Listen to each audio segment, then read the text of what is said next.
Good afternoon and welcome to another edition of Voice of Rio. We're glad that you were able to join us this afternoon. I'm here with my co-host, Dr. Donna Mitchell. Welcome. Thank you. We've started a new academic year, and so we've got a lot of students on campus again. The faculty are all back. Things are really cooking at Rio Grande. We are excited that you joined us this afternoon. We've got a special guest with us that Dr. Mitchell is going to be introducing for us. Thank you, Dr. Lawrence. We have with us Al Beatty, and we're very happy that Al could join us today. Al is an instructor in the Emerson E. Evans School of Business, and he actually is teaching accounting for us. And Al came and joined us last January, so he's been with us half of an academic year and anxious to get started on this new academic year. Welcome, Al. Thank you, Donna. I'm excited to be here at Rio. Could you tell us a little bit about your background and what brought you to Rio? I've been, what I kind of explained to people, I feel like I've been Cardale Jones. I've been at Daymar College as adjunct, taught some at Gallipolis Career College, Southern State Community College, as well as Wilmington College. And I had my resume in here actually 5 years ago or more, and then all of a sudden, an opening happened, and next thing you know, I'm here, thrilled to death to be teaching accounting and a little bit of investments and finance courses here at the University of Rio Grande and Rio Grande Community College. Could you tell us a little bit about your background? Background is really started out as a stockbroker of all things, undergraduate degrees in finance and business management at Franklin University, and then I had a lot of my clients wanted help with taxes, and so like a lot of people, I started out taking the H&R Block income tax school, and I expanded my business, and this is back 25 years ago, expanded into more tax preparation work, and that led me into ultimately teaching, because what my wife Molly had noticed was that I get fired up and enthusiastic teaching people about taxes when I'm sitting down doing their taxes. I really don't care to be sitting in front of a computer cranking out numbers. I care more about actually explaining the tax law to people, and then that led me on this path, this journey to where we are today. Okay, and our business program is growing, and we're seeing more and more students come in. Would you like to tell us a little more about the program and how it's grown? Yes, we are really excited. We have, first of all, another new accounting instructor, Mary Leffler, that just started, and we're working together and getting some students encouraged on a couple different programs. The one that we've already have launched, and then one that we hope to be launching this fall. And we're bringing a lot of new blood and new vitality in to the classroom, and trying to, I guess, first thing, to make sure there's not students falling asleep in a subject that can be a very boring matter. Well, I have to admit that I attended one of your classes, and I was not looking forward to the class, because I thought accounting is not going to be real exciting or real stimulating. I was pretty pleased. I could follow along with what you were teaching. Some of it made sense. I'm not ready to do anybody's taxes by any means, but you had students engaged, actively participating in what you were presenting in the class. I thought it was a great class, and I thought students were really engaged in what you were doing. So you're making accounting exciting, if That's what I'm trying to do, because it can be a dull, drying subject. So I try to bring that in the classroom, make it interactive, ask questions, work out problems on the old-fashioned whiteboard, because I am kind of old-fashioned, but also bring some of the new technology that we have with the Blackboard and some of the other online publisher sites, which is what's nice here about Rio, that in our business classrooms, every student has a computer at their desk, and not only any computer, we're actually excited at Bob Evans Farms Hall. We have brand new computers with Windows 10. Well, they're all Windows 10 here now, but the ones in that classroom are brand new, and it's really an exciting time for them to get the hands-on experience. And you're working with tax programs too. It's not just book work or listening to lectures, because when I sat in class, they were actually doing some things and doing some work on the computer and figuring out problems and working on things that they would work on in the real world when they're doing taxes for people. Yes, we work it out a little bit on the board the old-fashioned way to see how the behind the scenes, but then actually jump onto the computer programs and see how it really works in today's world. Good.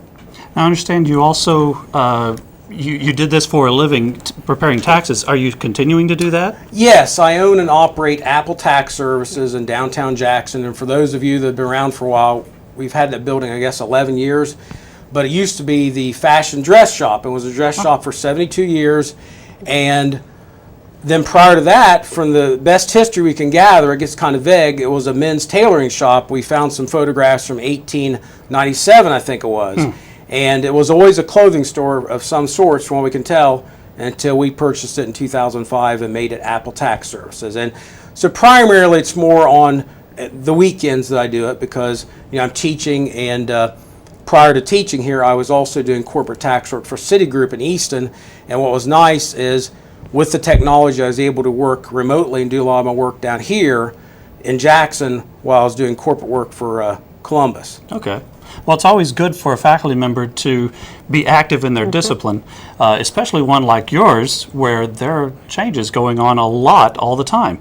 It keeps the faculty member abreast of new changes, and that's vitally important in both your field, in medicine and in nursing, and obviously in your field, we're dealing with people's money. That's important to stay on top of things. It certainly is. Having said that, I hope you don't mind me mentioning I'm teaching the investments class as well. And of course, being an old stockbroker, I get really excited about that. And one of the things that we did today, I thought the resources there, why not use it? We have the CNBC big TV at Bob Evans Farm Hall. So my investments class is right there. We took 5-10 minutes out, walked out in the hallway, and I just showed the students a little bit of what CNBC is, read some stock quotes, price of oil, price of gold. They flashed on there Yellen. I said, who's Yellen? Nobody knew who that was. It was Janet Yellen, the Federal Reserve Chairman. And we were just using some of the resources that they have here at the school. You might as well use them. And that's what, put the real practical experience into that. It's good. It's always good to bring in those resources that people in the real world are using, so that students, when they graduate from Rio Grande, they'll have an idea and a familiarity with those things that they've already been acquainted with and using on a regular basis. So congratulations on that. I think that's a great approach. Thank you. Now, you already mentioned that we've got another faculty member, so you're growing. And last semester, I understand you had an Ohio Society of CPA Career Day. Can you talk just a little bit about that? Tell us what was going on with that. Yes, the Ohio Society of CPA Career Days was a program that the Ohio Society puts on, where they line up high school students to come in and speak with accounting students here at the university, as well as bring in some local CPAs. So they basically had 2 tables set up. One was the Rio students and one was with the CPAs. So the CPAs would start out telling about their career path, how they ended up, where they are, what a typical day involves, and then the students would have, the Rio students would take their turn telling about their path, why they chose accounting. And the guest speaker, of all things, which is, it's funny, the guest speaker, his name was Steve Martin, just like the actor, but I remember him. I had a class of his many, many years ago up in Columbus, and he is just as entertaining as the Steve Martin, the actor, but he's also a CPA from Chillicothe, I believe. So he can bring that Southern Ohio experience into that, and he runs a CPA training school. So he started it off with just basically career options, and then we had the panelists, but it was mainly geared towards high school students, getting them prepared for the accounting field. About how many students do you remember, if you remember, how many students did you have for that, the high school students? Probably about 25, which I thought was pretty good for never having that here. In fact, the Mandy up at the Ohio Society CPA says this was the first one that they've had in this part of the state. So okay, considering that there were about 25, it blew my mind away. It was that good. So, and this is an annual event, or you plan for it to be an annual event? We plan to be an annual event, but actually, and I think it was because of a scheduling issue with me coming on, they had it in the spring, but normally it's in the fall. And I was just in contact with her the other day, so they're looking more like next year, like the fall of 2017. And I know why, because we had trouble, and I was wondering to begin with, CPAs in the spring, of course, or any accountant, they're dealing with taxes. Right. And they had it on April 29th. And this year, because of the way the day fell, the days fell, I think it was the 18th or something was the final tax day. So you're asking them to come in just a few days after everything ended, and most of them are on vacation at that time. Well deserved, I'm sure. Yes. Yeah. Well, good. I'm hoping that that will continue. It's always great to bring in potential students, not only because it gets them to Rio Grande and it's a good recruitment tool, but also gives them the opportunity to explore a profession that they may or may not have considered in the past and get some ideas about whether or not that's something they're interested in. That's always good for our students, area students. It is. And one other thing that one of the panelists mentioned, and it's something to not discount, that there are many accounting and finance jobs that don't necessarily require a CPA. A CPA really, all that really requires you to do is you can audit and sign the records and books for publicly traded companies. And of course, there are many small companies. They're not publicly traded. Right. They mean they don't have stocks or bonds. So you don't necessarily have to, jump in that path right away. Okay, good to know. We're going to learn a little bit about taxes today, David. I wasn't planning to, but okay, I'm up for it. Do you want to go on to something that you were going to ask him about? Well, I was going to have him talk a little bit about his IRS Enrolled Agent Career Day. And Okay. I think that's a little different than your CPA Career Day. Yes, I've had the IRS Enrolled Agent license for 20 years, give or take. And unfortunately, nobody knows what an IRS Enrolled Agent is, but it's a license, a tax specialty license that you receive from the U.S. Department of Treasury one of two ways, either being a field examiner with the IRS for a minimum of 5 years, or do what I did, which is take a test over a 2-day period. Well, when I did it was a 2-day period, old-fashioned way. I had to go to downtown Columbus on paper. Now it's all computer. And it's everything you can think of about taxes. And then once you obtain that license, you have continuing education hours and so forth. But then you can represent people in audits and hearings just like a CPA would.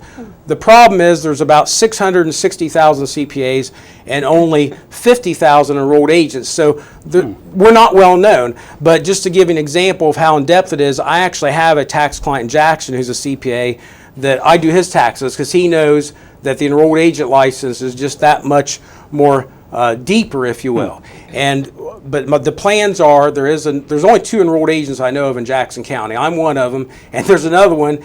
And the plan is she has agreed to come in here and have a day similar to the CPA day. And what's nice about that is rather than the CPA rules, you almost have to have a master's degree to take the test. The enrolled agent license, you really just need to have the basic knowledge and be willing to study for it and pay the fee and take the test. So it's kind of, the way I envision it, is kind of a stepping stone on to the next step, that maybe a student while they're here or while they're getting ready to graduate, take that license if they so desire to get into tax work, and then from there, if they want to move on to the CPA, they could. Okay. Now, this will be for high school students as well? That's the plan, high school and college students, yes, both It'll of be a them. combination. Yes. And that would be a good opportunity for our students to learn more about what this would entail and whether or not this might be something they would be interested in doing. Yes, most definitely.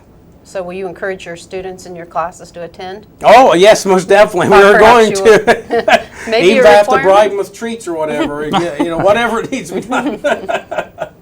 I understand you have a refrigerator stocked for your students. I have a little refrigerator left over from Professor Campbell, and I have some Red Bull, Mountain Dew, water, and then I have a little jar with Lifesavers and red and white spearmints. And so yes, anything that I can encourage them to come down and speak about their classes, whether it's problems that they're having, working out the problems, or just career advice or what have you. I do try to have an open door, friendly environment.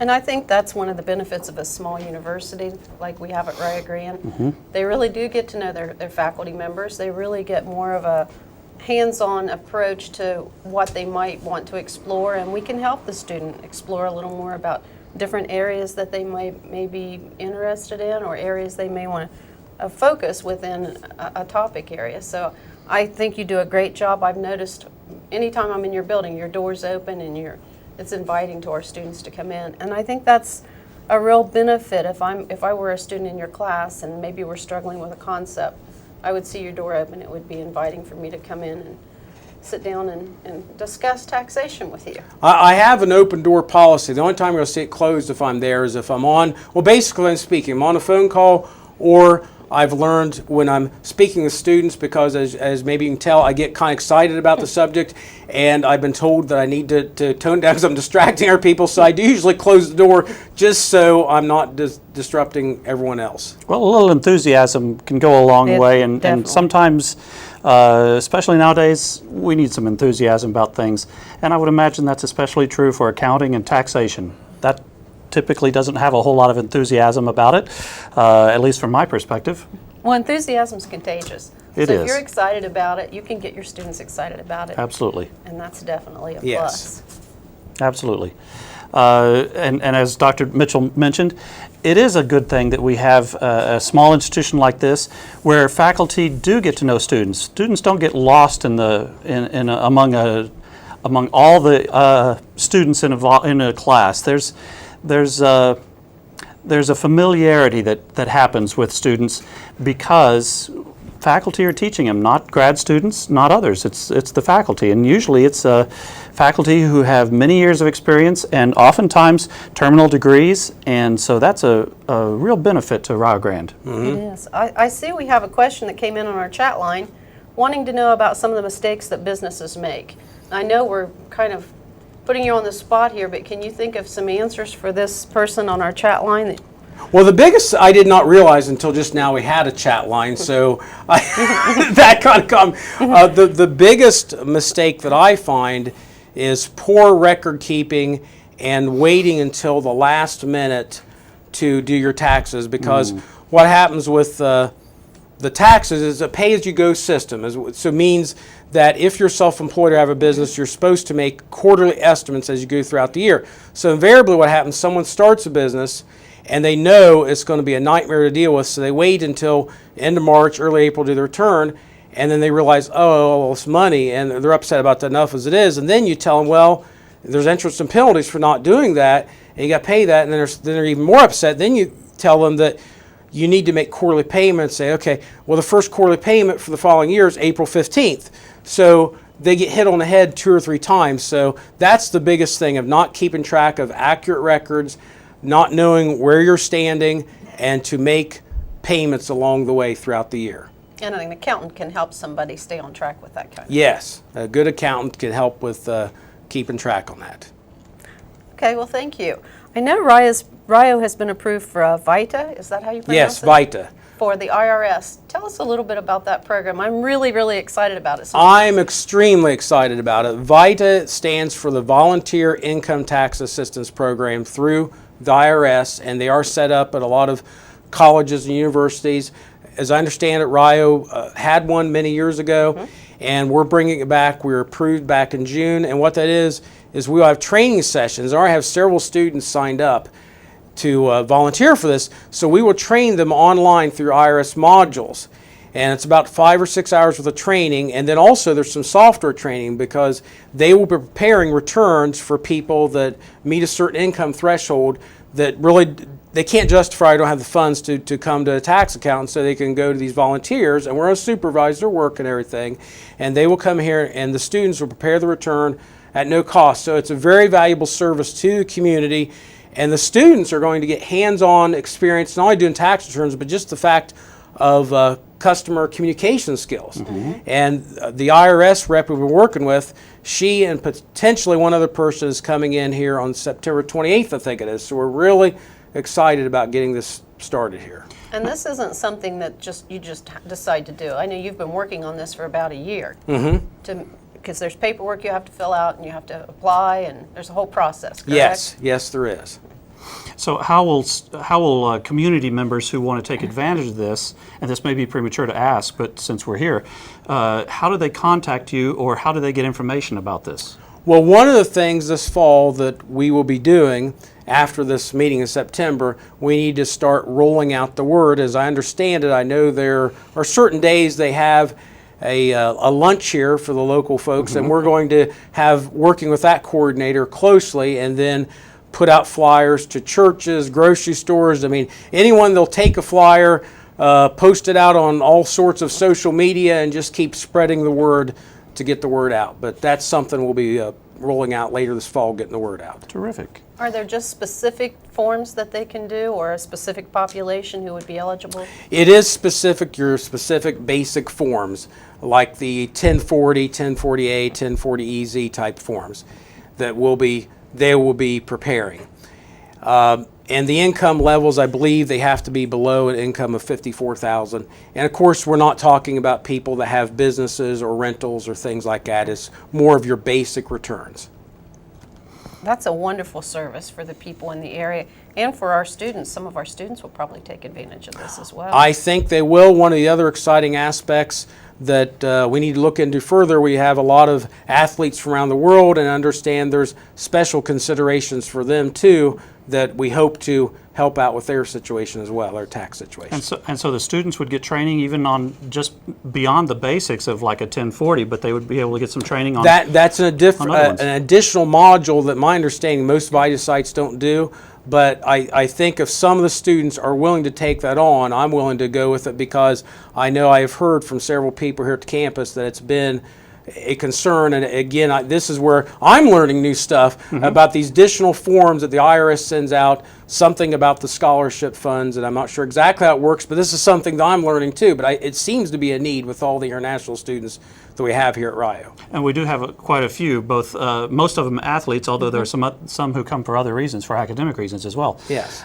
So that is exciting, and the fact that our students are going to get to have that real hands-on experience with IRS personnel doing some training. That's exciting. We're really excited about it. And actually, the population of international students will probably increase because we're expecting some students from China. Yes, January. we're working with Abby over there. She has really been enthusiastic in bringing more students in, so we're looking for that too. So you're meeting a need and actually providing hands-on experience for your students at the same time. It's a win-win situation. Yes, absolutely, and that's what we want, win-win. And I understand, changing the topic just a little bit, but staying with students, you're going to be beginning a finance and accounting club or something to that effect? Yes, something to that effect. I've been running around calling it accounting and finance because my undergraduate degree is finance, but perhaps I'm thinking I may want to change a little bit to banking because we have a certificate in banking, but something along those lines. And I'm extremely excited about these new buses and vans we have. What I'm hoping ultimately, and I don't know if it's going to work out, but ultimately what I hope is we can have meetings, have speakers come in throughout the year once this is formalized, and then at the end of the academic year, have like a field trip to either the Cleveland Federal Reserve Bank or a Cincinnati Service Center. One of my students, I found out yesterday, her mom works at the IRS in Cleveland, so I'm hoping that's a lead. And then I have several clients that I do their taxes up at Citigroup and Chase and other places in Columbus, and I've already clued them in this past tax season that, okay, here's time, help me out. I want to set up a day to send my students up there, and now that's what we hope to do, is have a field trip to some place like that. That would be great, and it kind of dovetails with some of the other travel experiences that students in the School of Business can take advantage of. I know one of your colleagues, Roger Watson, takes students up to New York, and they get to sit in on the New York Stock Exchange. That's a terrific opportunity for them, but that's also quite an expensive opportunity for them. So having some things a little bit more in the local area where you can just use our transportation resources here on campus to get those students up to Columbus would be terrific for them. That's what I'm thinking of. Is I love that idea of the New York trip, but that's one of the thoughts. That's one of the reasons I like this idea locally, because it would be substantially more affordable. And then what else would the students be doing? I'm assuming the students in this accounting, finance, banking club would be involved, or at least some of them would be involved in the VITA, but I imagine there's some other things that they might be involved in. Can you talk just a little bit about some of the things that they might be taking on, any projects or something like that? We really have to work that out yet. I haven't gotten that deep into it. Right now, I would like to definitely bring in some local speakers from local businesses and maybe career counselors, some recruiters out of Columbus that I work with. And I do emphasize and tell the students that to think of maybe once you graduate here, that you may think, especially accounting and finance, you may think you have to go Route 35 west to Columbus and Dayton perhaps for careers, but what's nice is it's not really that bad of a drive. I've done it for several years, and a lot of times you can work remotely as I did too. So it's not like you're totally giving everything up, but those are some of the ideas I have, but there's more that I need to develop because I've really been focused on the VITA more. Right, right. And of course, you just started here last January, Yes. so this is only your second semester here, and I'm sure with your teaching load, that's a little bit of a change for you, and you've got some prep work to do for that as well. So Yes, absolutely. that's going to keep you fairly busy, I would imagine.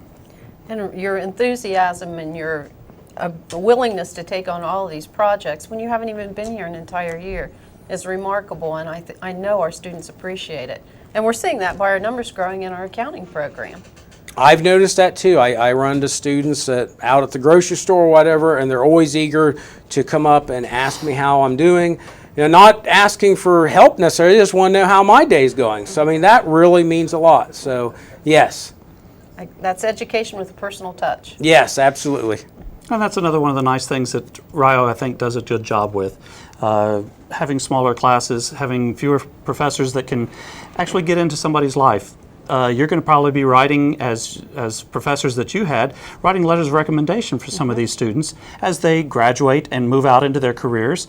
And that's good that you are able to know them more than just what grade they got in the classroom. Exactly. Yes. As a matter of fact, I wrote a letter this past spring for one of our graduates now that I think of it. Well, that's good, and that's one of the things that we enjoy about our faculty, taking on those types of things for our students.